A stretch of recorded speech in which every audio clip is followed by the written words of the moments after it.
లోకంలో ఎవరైనా సరే పుణ్యకర్మ చేస్తే స్వర్గము, పాపకర్మ చేస్తే నరకము వస్తుందంటారు.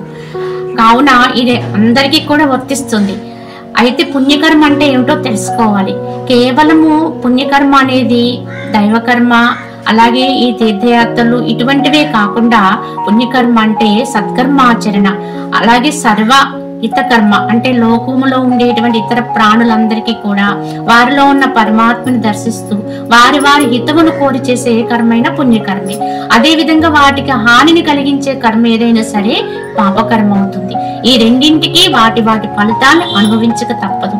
కానీ ఎప్పటికైనా సరే జ్ఞానంతో ఈ పుణ్య పాపాలకి అతీతమైన స్థితిలోకి వెళ్ళాలి.